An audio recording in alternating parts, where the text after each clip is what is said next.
any chance that some of the phrases we're using were authentic satanic verses? We got them from the public library, not a book bound in human flesh. I'm making sure I'm not looking up your nose. Hey, man, whatever. I don't care at this point. Just in your ear. That's right.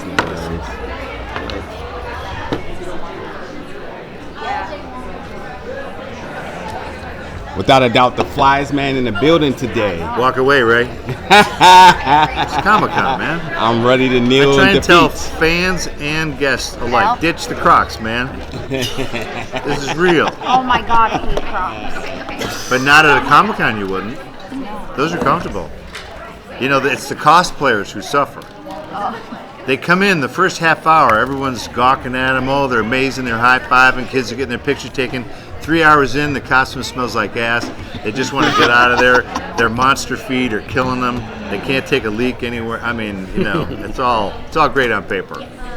That's why people don't play Batman for more than like 1 or 2 times. Because they go, I can't take a dump in this outfit, so you guys can shove it. Guys in tights, man. Are we ready? Yeah, go ahead. All right. I'll kick it off. If that's okay. Yeah. First question.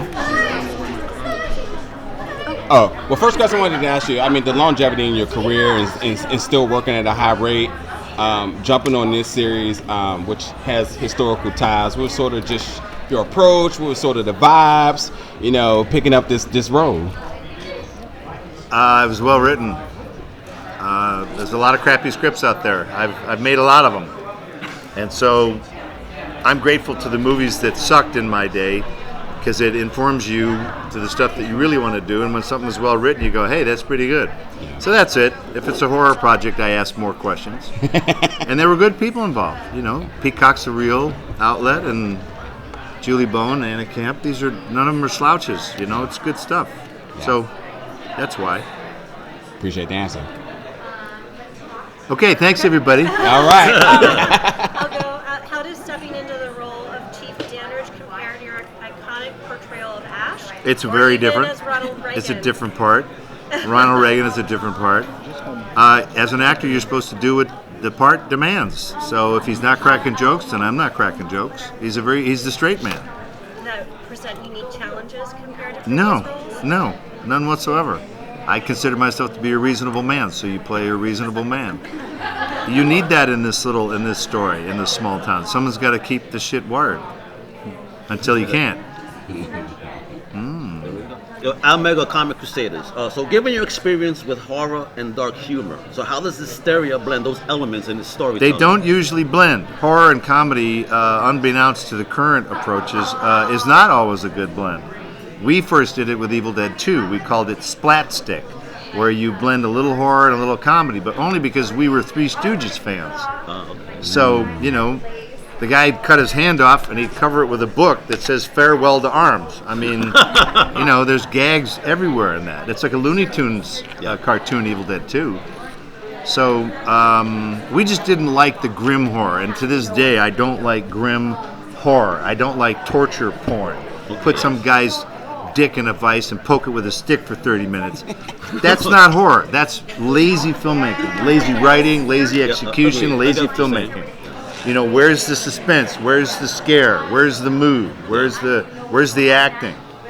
You know, so there's a lot of components that people don't fully realize. Honey, there we go. Bruce, I have a question. Of course, you're iconic in this genre of, you know, the comedy and the horror, and you're working with this new up and coming cast. Yeah. Were there any teachable moments on your side? Yeah, show up, be on time, know your lines. That's really the basics for actors. And if you can literally, you'd be stunned at how many actors show up and they don't know their lines. And you're like, dude, how'd you get this part? And they're terrified, see, because they don't know their lines. So you can't build any kind of a performance whatsoever if you're thinking in your brain, shit, what's the next line? You have to get beyond that and get comfortable. So if the director goes, hey, do it twice as fast and do it with a wink in your, you know, do it with a smile, you can do it. Do it slow, a single tear. You can do it because you know your lines. So it's so fundamental. Wouldn't you say free throws win basketball games? not the big 3-pointers at the buzzer. That's pretty rare unless you're the big shots. Yeah. The average schmo will win that game with a free throw. Yeah. You know, you can point to any point in the game where that schmo got 2 in a row and won the game. Yeah. So it's fundamentals. That's it. You kids want to get off set and go party? Well, get on set, do your work, and then go have your fun. But be professional. I'm a big fan of professionalism because I don't take much seriously, but I actually take my work seriously. Shut up, do the work, get out of there. Yeah. Boom. I wanted to ask about the rash. Okay, Because I'm not sure if I could tell you the answer to Yeah, that. that was like, I thought it was maybe a sign of possession, and I was expecting at the end of the season Could just that be Chief eczema, you Dandridge know? was just gonna, The go off. heartbreak of psoriasis. But, so there's no indication of what it might represent or how we got it. Here's the good news about this show. They tell you not to do spoilers. Yeah. I can't spoil this show because I don't know what this show is about because there's so many twists and turns, which is fantastic. You read the new script, you go, huh? Read the next one, huh? I mean, that's what it's all about. That's what's fun. What does series television do for you that like a movie doesn't? Like what does The ability to adapt with the character. Like I did a show, Burn Notice, for 7 seasons, and I started speaking how the writers wrote. And by 7 seasons, they wrote how I talked. So there's always, you get a better blend, you get a chance to round out the characters. You go, wow, that previous episode, the guy was a bonehead. This one, he's, and you can really work on it, and you see how it plays. And over time, the writers go, hey, he's good at this. Let's do more of this. He sucks at that. Let's do less that. And so everything adapts, and hopefully you get a really good symbiosis. The writers, they trust you, you trust them. Like I see certain scripts with certain names on it, I get excited. And I see other scripts and I go, this is going to be a stiff. So, yeah. All right, the creators have said that the resident theme of the show is that every generation of parents feels hysteria, pun intended, with the world their children are growing up in. Can you explain a story of when you were a teenager, like kind of where your parents and I listened to the frickin' Carpenters when I was a kid, so my parents were worried in a different direction. They thought I would go Lawrence Welk on them or something. I don't know. My dad got a new stereo, the kind where if you tuned it in right, the red light would come on, and he had these headphones that you could blow up to fit your head perfectly. And the first song I heard in stereo was the Carpenters, Looking Down on Creation, or some sappy song like that, and I went, this is the most beautiful music ever written. And that kind of ruined everything. So my kids were, born in the Reagan era. And that was a very my way or the highway, right is wrong, drugs are bad, the whole bit. And every time you have that, you're going to have pushback. So if you tell someone that this music is satanic, then there's going to be some people who go, great, I'm going to start writing some satanic shit. Just out of spite. I think it's just human nature. Whenever there's a chance to push back, humans will. And because, all this panic that happened, a couple of reporters followed all of these reports over the years and really followed any kind of court cases of was there satanic worship? Could we prove, was there a sacrifice of any child? They couldn't find shit that actually stuck with anybody that lets you know what a crock the whole thing was. There's always going to be a certain percentage of society that's twisted and doing weird shit. Nothing spiked during that time. Just the bullshit. It shows you, though, disinformation is not new. It's as old as the hills. They used to call certain journalism yellow journalism.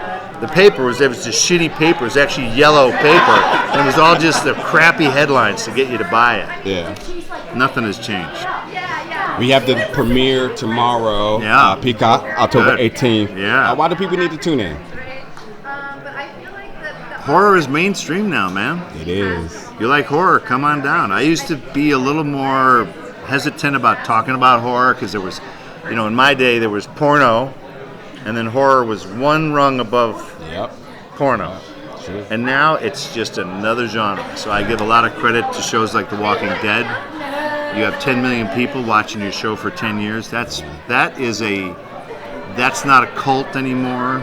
It's not. It's mainstream. Yeah. So, hats off to all the pioneers who led the way, us included. Yeah, absolutely. We were unrated, by the way, and now the new hit movie is unrated.